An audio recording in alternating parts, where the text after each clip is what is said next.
holiday Prime Minister, it's fine.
Gentlemen, we're sitting in commercial counties and townships for the next few years. And they put me on state government, cities and villages. Are you on either one of those? No. I'm not sure. I didn't really like state government prior to 2 years ago.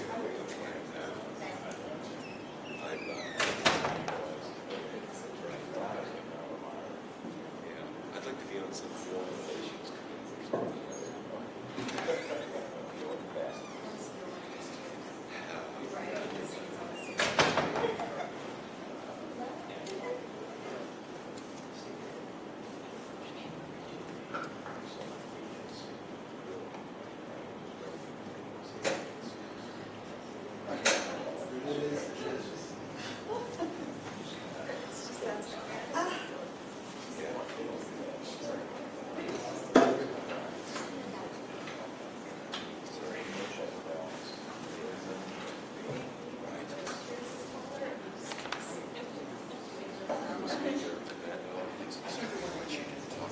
You know that Sea Wonder we read last night was really short of something.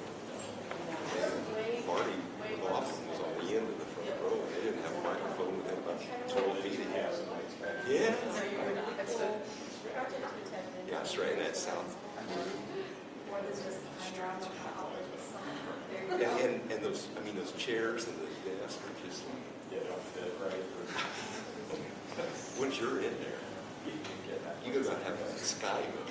If you're in a mill, it is. All right. Yeah.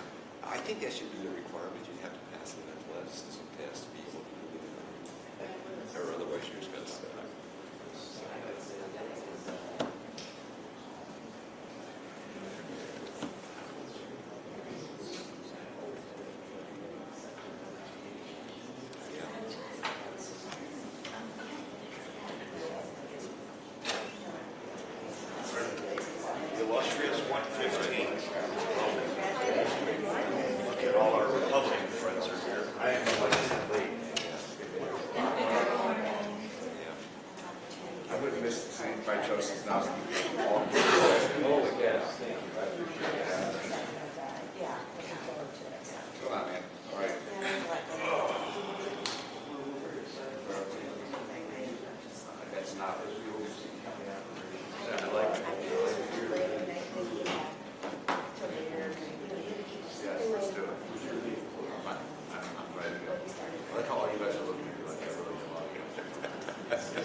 Good morning. The hour of 10 a.m. having come and gone, the House, counties, and township meetings shall come to order. Clerk, will you please take the roll? Tarver. Present. Ness. Present. Halbrook. Here. Carroll. Here. Tung. Present. Hernandez. Hernandez. Ozinga. Here. Sisnowski. Present. Walsh. Here.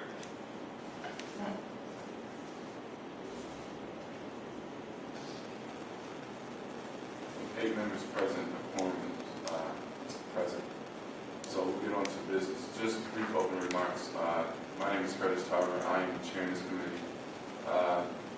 This General Assembly, excited to be doing so. My vice chair is Suzanne Ness, and happy to allow you to provide some great comments. Suzanne. Thank you, Chair. Good morning, and thank you, everybody, for being here today. I am excited and happy to be vice chair of this committee. I was a former county board member. I've been a county employee. This is a topic that I appreciate, especially the impact we have at the local level. So I'm happy to be here and happy to serve with you, Chair Tarver. Thanks. I also want to provide the same opportunity to spokesperson Halbert, if you have any brief comments you'd like to provide. Yeah, thank you, Mr. Chairman, and it's great to be back. And I don't know that I've served on a committee with you before. I know Vice Chair Ness and I have served on PRO's General Service and continue to do so. And so I appreciate the opportunity to be here. Local government is near and dear to my heart. And I've got a great team here with me, and look forward to working with all the members of the committee to make Illinois counties and townships better for everyone. Thank you. Thank you. And going to business, we're going to have 2 bills up today. The first is House Bill 1076 with Representative Yetnock. Following that will be House Bill 2079, Representative Mullen. The chair recognizes Representative Yetnock to present House Bill 1076.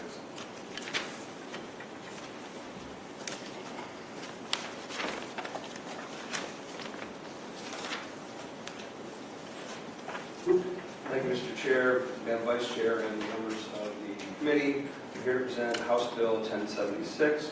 1076 says it permits a county to lease farmland held by the county for a term of no more than 99 years.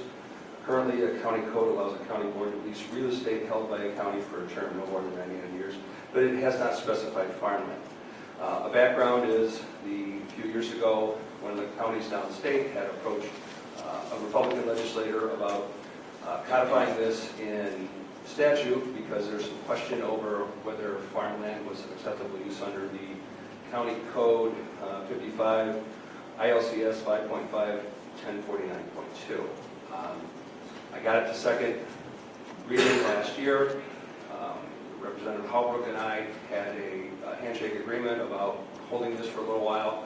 However, the issue has come up again, so I'm really asking to just codify that farmland is an acceptable use. You can lease farmland under this statute.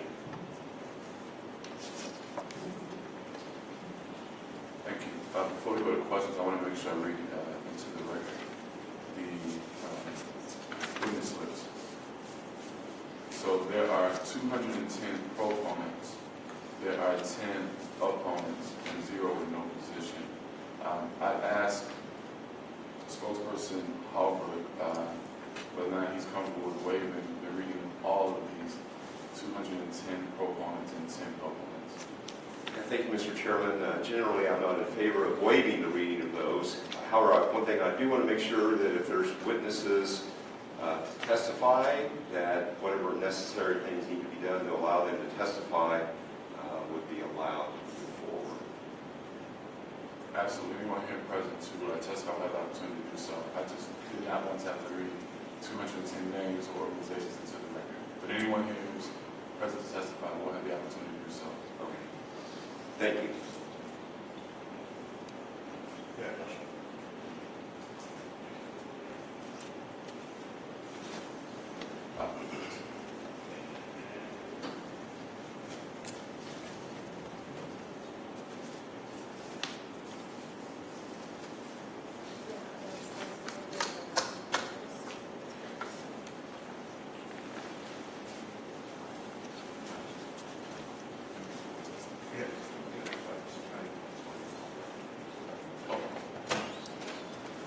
Chair recognizes Representative Carroll. Yeah, Chairman Yednak, thank you for coming in today. Just have one quick question for you. Whose bill was this originally? This was originally Representative Avery Warren's bill. I believe that she represented part of Shelby County, or maybe she had friends down there. I'm not positive what her connection to Shelby County was, but it originated out of an issue in Shelby County originally. Thank you very much, sir. Chair recognizes spokesperson Howard. Thank you, Mr. Chairman, and Representative Yednock. Again, we had an agreement. We had it on subject matter only. You said the issue came up again. Can you speak to what changed since last year? It is my understanding that I believe the group is called the Edgar County Watchdogs, who have been pursuing this change or to have counties sell their farmland, don't cash rent it out anymore. Apparently they have went to now Ford County and have done the same tactics where they try to convince the county board that what they're doing is illegal and they're subject to legal penalties. Actually had another Republican senator ask me about this bill because he represents Ford County now and he wanted me to possibly pursue this again in order to codify this, whether it is or isn't legal under statute. Okay. Thank you. And it looks like we went a little bit out of order, so I apologize on that. Are there witnesses present to testify? And so please approach the table here and introduce yourself on the record. My name is Robert Hanlon. You have to use the microphone, sir.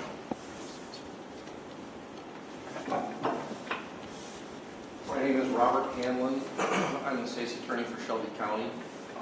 I'm here today to speak in opposition to this bill. The reason I'm here to speak in opposition to the bill is that the bill fundamentally conflicts with the Illinois Constitution, in particular Article 6, Section 1, that mandates that all uses of public property and funds be used for a public purpose.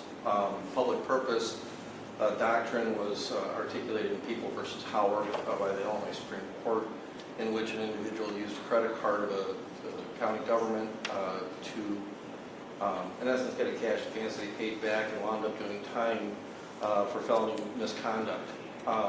This bill, if codified and approved, would be in conflict with the Constitution. And in People v. Howard, the Illinois Supreme Court articulated that a violation of the Constitution was a felony.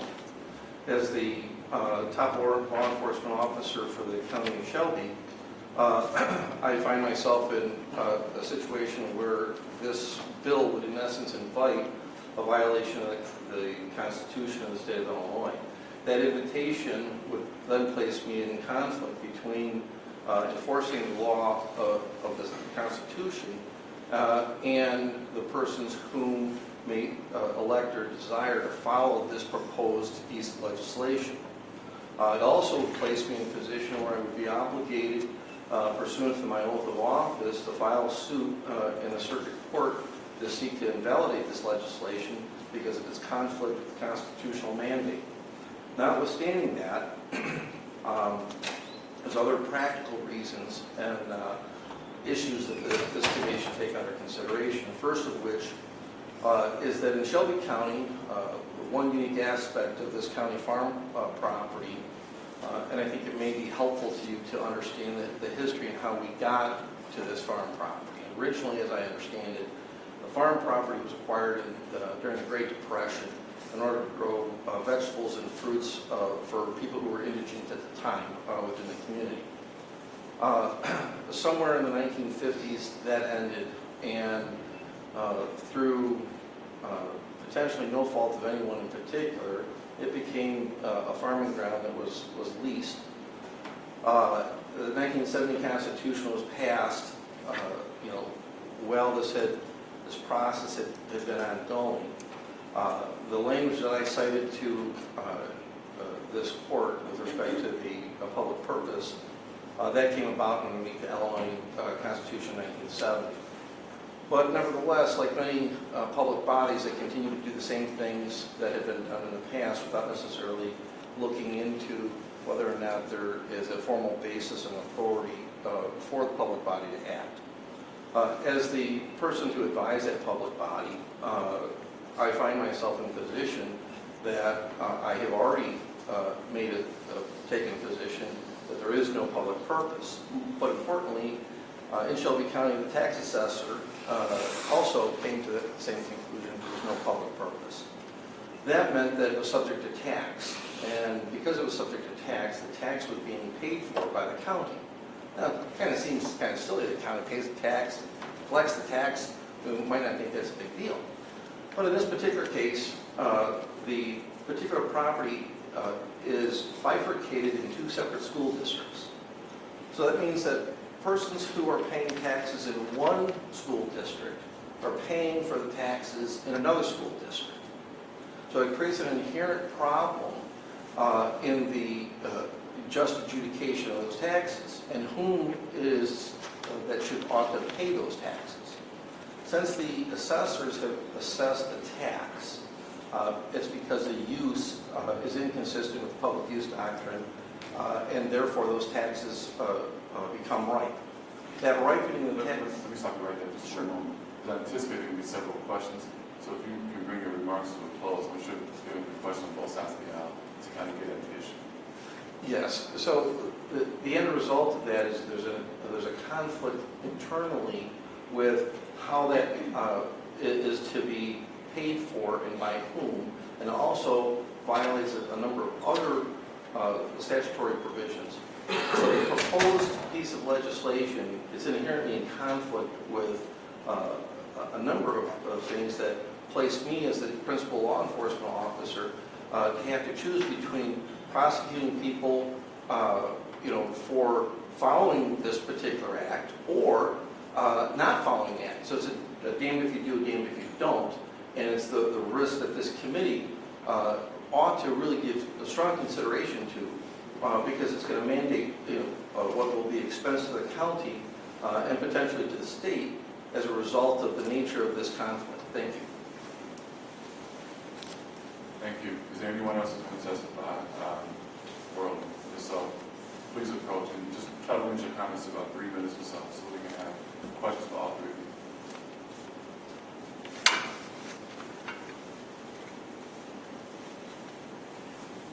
Good morning, I'm John Kraft.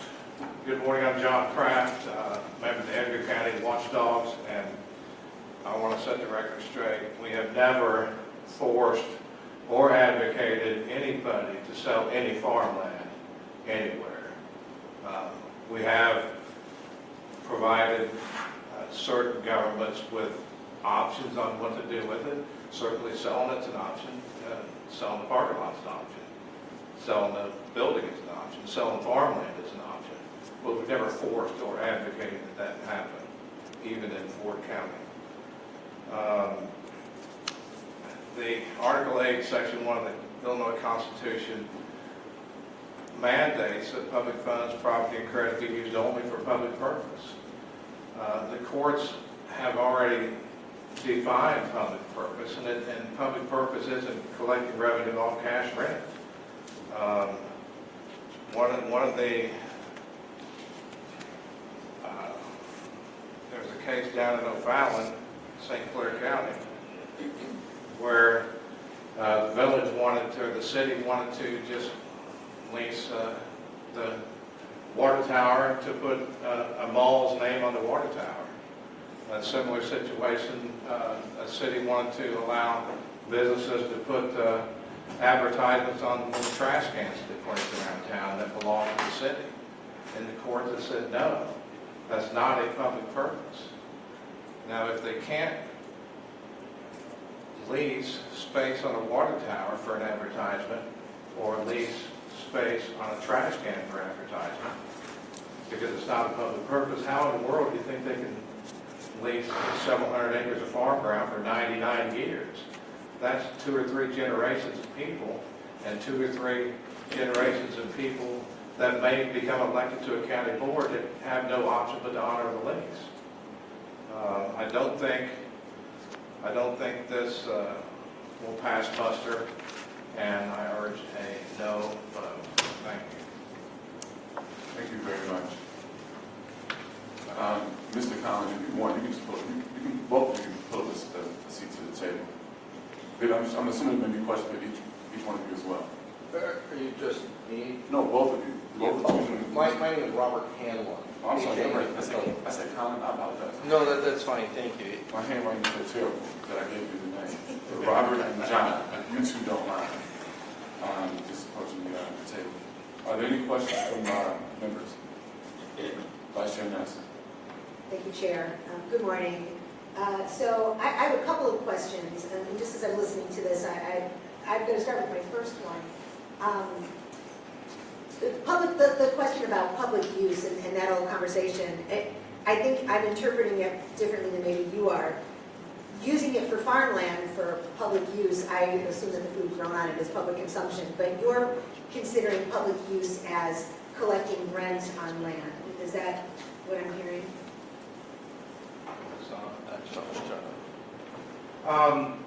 John Kraft, it's public purpose, not public use. Public use is what the land is used for, and the land has to be used for a public purpose. The only purpose to cash rent farmland is for the farmer to reap the benefits of farming property he doesn't own. The ancillary benefit of cash to the county has nothing to do with the public purpose. That's my opinion, thanks. So, yeah, and so in following that frame of thought, out west, federal government leases land all the time to ranchers, and it's really the same arrangement. So I'm curious why this arrangement is different than that arrangement, which has been going on for a very long time as well. First of all, that's underneath the United States Constitution versus the Illinois State Constitution. Two of them, the U.S. Constitution doesn't speak to that, so everything is codified in the United States Code. When I spoke earlier, I said Article 6 was Article 8, and I misspoke. So if any of you took notes saying Article 6, that was my mistake. So that the issue of the public purpose doctrine, as it's applied under the laws of the state of Illinois and the Illinois Constitution, they mandate that it's the Illinois purpose. So irrespective of what leases are done by Congress in other states is of no consequence to a county which is governed as a political subdivision. No, I understand that. I was just making it as a comparison, because there seems to be some thought here that in some way this is just a practice that's not, acceptable to government entities. And I'm just pointing out the fact that, the federal government does this out west for thousands and thousands of acres. My third question then is, how many leases have there been on this property in the last, how often does that transfer? It's my understanding there's a recent new engagement where a farmer is merely harvesting a crop for the county. Previously, he was harvesting it for himself and the proceeds. The problem is that once the assessor made the determination that the taxes have become due, that's because the use is that farming activity, which is a for-profit activity. That for-profit activity is de facto already determined by the assessor, to where the taxes then become due. So then the taxes then should not be taxable to the county, they should be taxable to the farmer himself. And so the problem that we have in Shelby County is they have assessed it to the county, and the county's been paying it as opposed to the farmer. In the present situation, where the farmer is farming that ground and not keeping the proceeds of it, then I don't see a inherent problem for that for the county to do that, with the exception that then the county becomes the with its resources the competitor to private enterprise. Yeah, I hear that argument come up a lot, that the county's competing with private enterprise. But given that it's all farmland in all these places and these are larger farms, I don't know how that applies to this situation. But that, I don't want to talk about that now. And my last question is, you're from McHenry County, right? I was in McHenry County, and now the Shelby County State's Attorney. I was sworn into office last week. Okay, all right. Well, congratulations on your new role. I remember you. Thank you. And before moving on, let me make sure that I add Representative Hernandez to the reference line. So,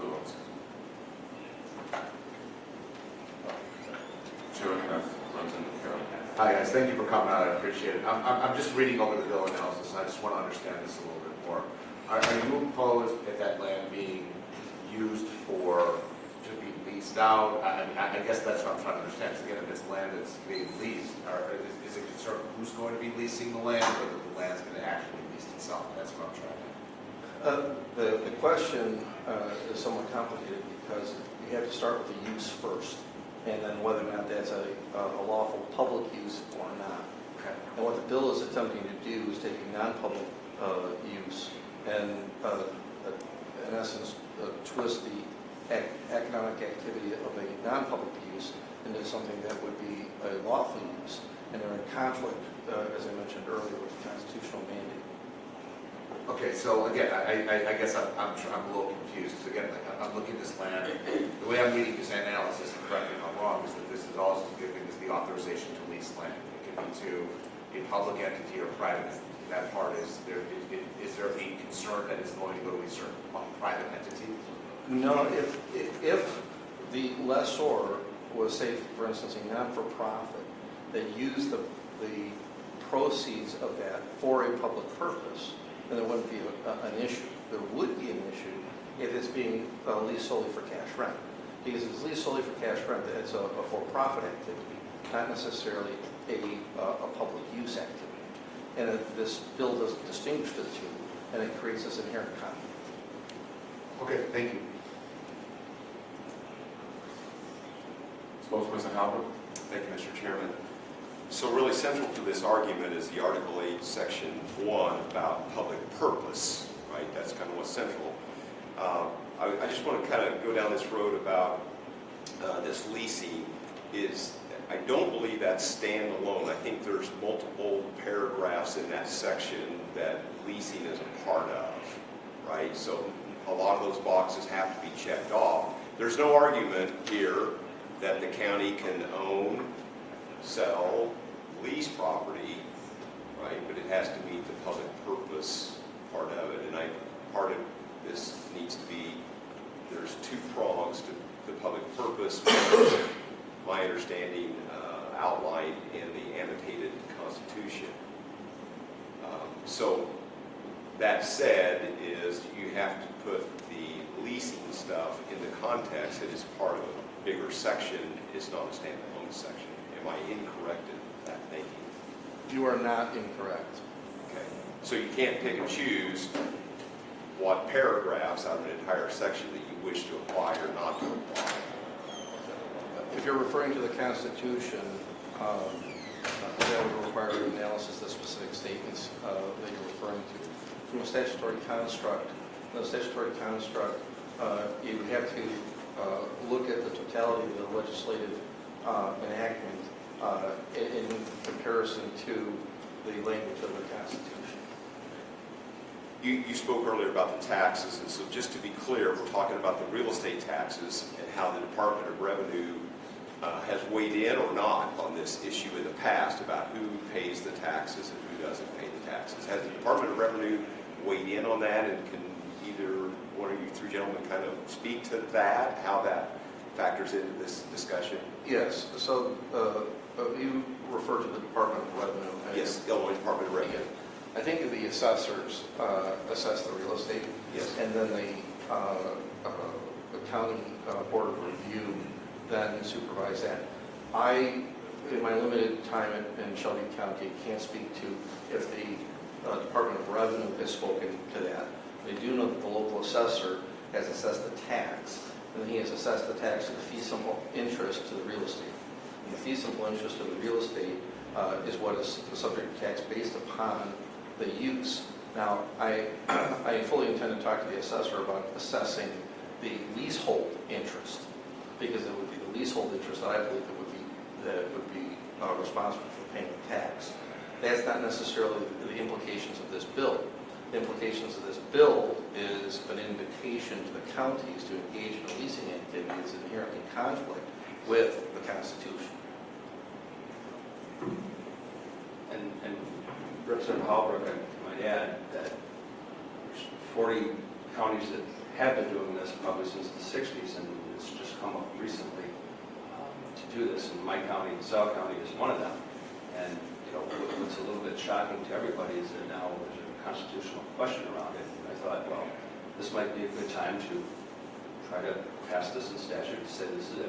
And if Shelby County or the Edgar County Watchdogs want to take this to the court, they can. I believe the Edgar County Watchdog furnished for me an opinion in 1970 from maybe the Attorney General at the time. And I had an opinion from the Attorney General now, and they conflict. So it's going to be a hard question to say whether this is public purpose and use or not. But we're also, 40 counties have been doing this for quite a while.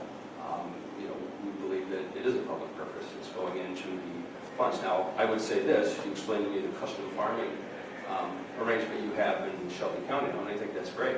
I actually would like to encourage all the counties that do this to maybe look at that. I'm not positive whether ours pays the property tax or not, but it is going into the public funds, the cash rent, the revenue, which goes to many things that are public purposes or for the public. Again, nuances, not a lawyer, not a constitutional lawyer for sure, but these are the things from just an everyday perspective. I say, well, if these counties are doing this, you have you have a three-fourths majority to approve these leases and that. It seems like it's a democratic process. Whether it's going against the Constitution from 1970 or not, honestly, there's a lot of disagreement about that. And instead of going to counties and trying to tell them or sort of pushing them that they're doing something illegal, maybe we just need to have this conversation, this bill get out, and maybe let the courts decide instead of it's going to come to that.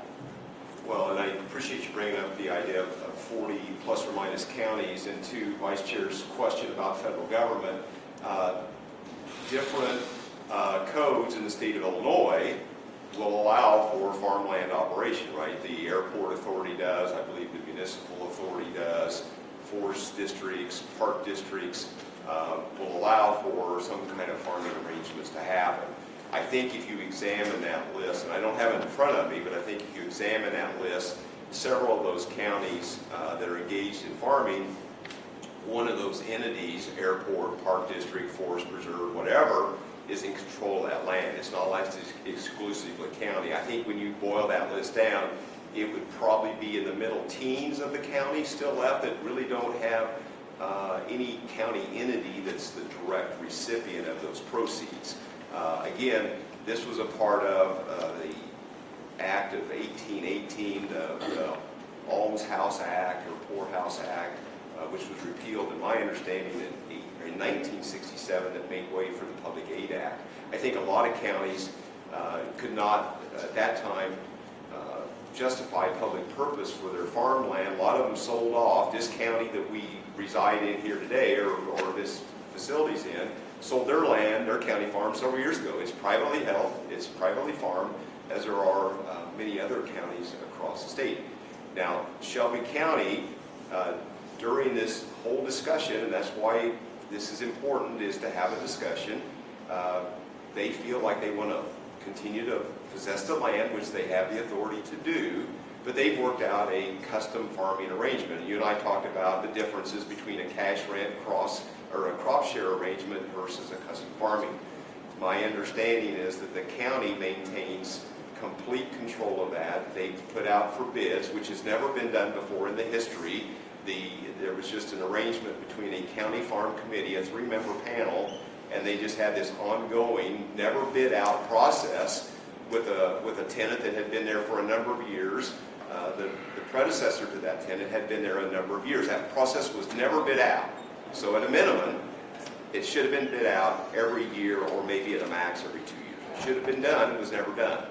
So in this process... Spokesperson Howard. Yes. I want to make sure that when we're going to questions, we're asking questions as opposed to providing narratives and testifying. So if you have questions for anyone up there, I appreciate you asking a question. Well, and I appreciate your statement. I'm just trying to build context here so we can get to that. So I apologize if this is a little long, but the point is there's a difference here. The county has worked out a custom farming arrangement where that process is bid out, but the county maintains control of all the assets. They control all the assets, they control all the outflows, they control all the inflows.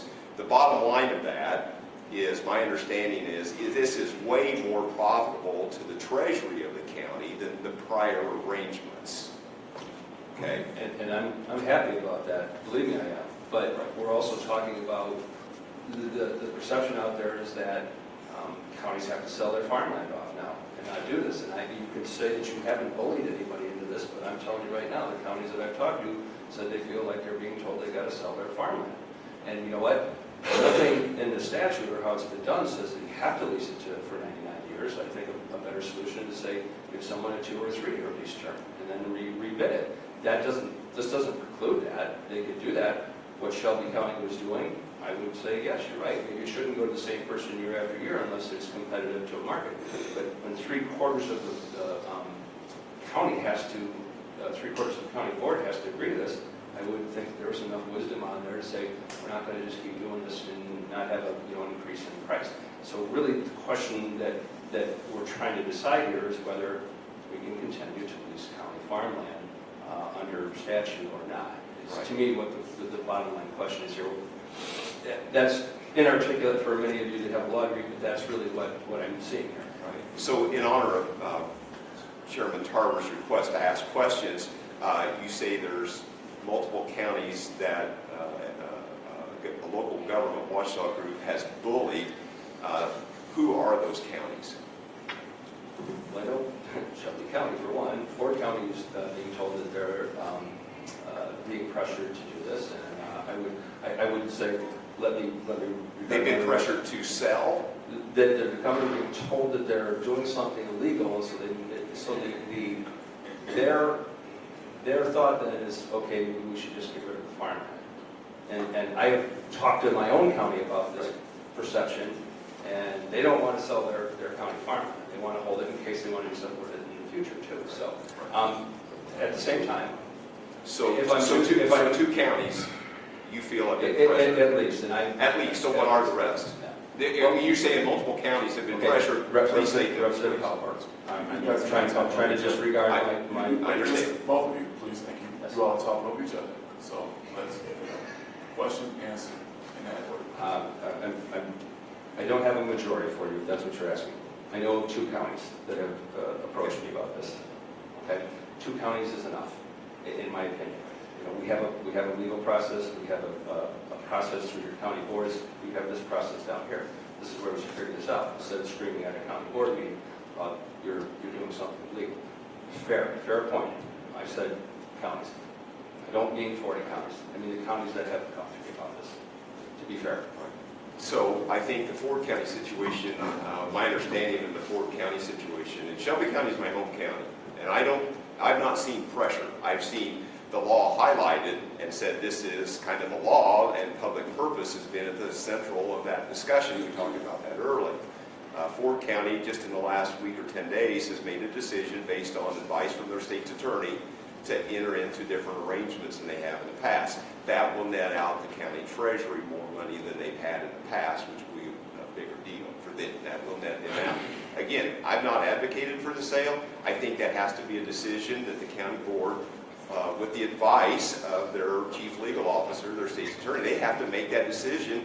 Is this what they want to do or they don't? Okay, that's up to those local officials that this folks in this chamber wanted last week, or during lame duck, wanted to strip out local control with the alternative energy siting process.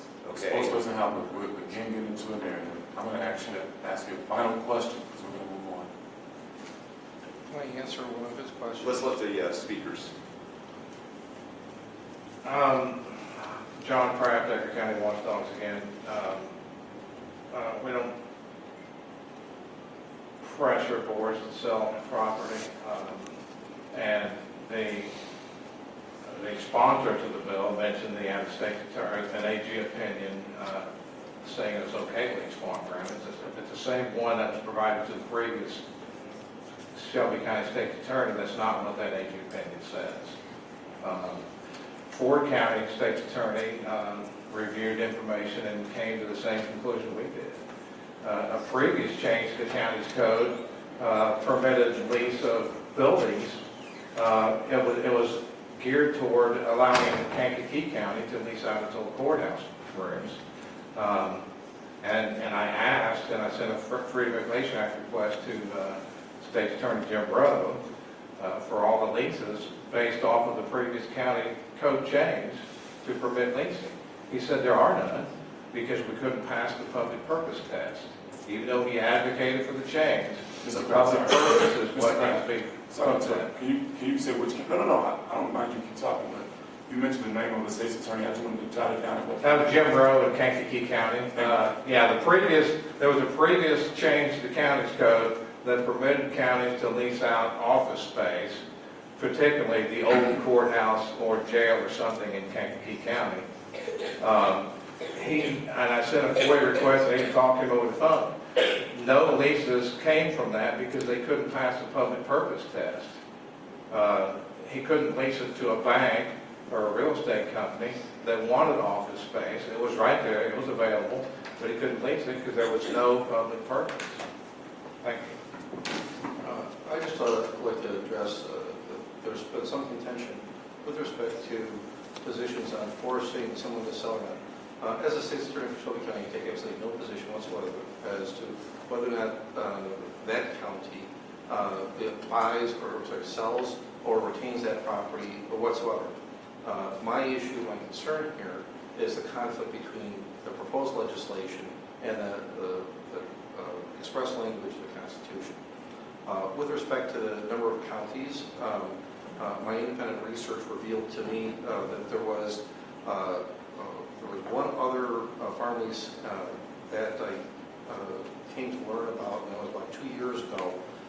And the farm lease is in place, but it was substantially altered so that it could reflect this public purpose where the proceeds of the crop went for the benefit of the community. Not in the form of cash, but the actual crop itself. So that would be 3 counties. Okay. Any final questions of witness before I ask a couple questions? Okay, seeing none. A few things. One, to Mr. Kraft and to you, Representative Yedna, if you all have Attorney General opinions, if you don't mind submitting them through the chair, that'd be helpful, I think, for the committee to have the opportunity to review. If, in fact, this makes it to the floor, that'd be helpful. I guess the second point that I would make, I'm trying to jot down notes as best as possible. I will say for the record, if there are not 40 counties, and I think Representative Spokesperson Halbert made a good point that maybe this is really a number in the teens, I will say that of those counties, I see one state attorney slipped, whether proponent, co-opponent, or no position, that's obviously Shelby County. So I haven't heard from other state's attorneys. I'm assuming they would be aware of this as well. I just want to note that for the record, that I don't have any other state's attorneys who weighed in on this. But there being no further debate, Representative Carroll moves that House Bill 1076 do pass. I'm assuming there's not a leave. Would you like a roll call vote? Partisan, unless there's members that wish to vote. Partisan leave.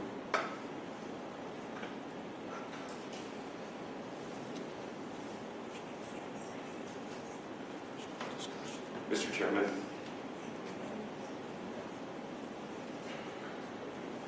I'm sorry, do you have a question? yes, I guess I would like to request the sponsor to just hold this on second, and let's work through. You've requested AG opinions. I think it's important that the members of this body, this panel, review those, and both staffs provide analysis before it comes to a vote on the floor. I think the AG opinions that were mentioned are extremely vital to this discussion, and I think would be very telling. So I would just request that the sponsor hold up on second until we get those opinions circulated to everybody. That's my request. I'll let the sponsor respond, but I'll say this. My request to the sponsor and Mr. Kraft, please get those opinions as soon as possible so that we can distribute them to both sides. I will say, although I'm a lawyer and not a constitutional lawyer, I think that it's important we have those opinions, but I don't think it's important enough that we hold this on second. I think those opinions go to the respective caucuses. I'm sure they'll turn around for bill analysis in an expedited manner, considering how important this matter is. But I don't speak for you, Representative. If you want to hold it, it's your choice. I'm not willing to say I'm going to hold it on second this time around, but I'm willing to work with Representative Holbrook and proponents and opponents of the bill to try to make sure everybody has enough information. Okay, so on the vote of 6 in favor, 3 opposed, 0 in opposition, House Bill 1076 is declared passed and will be favorably reported to the House floor. Thank you all.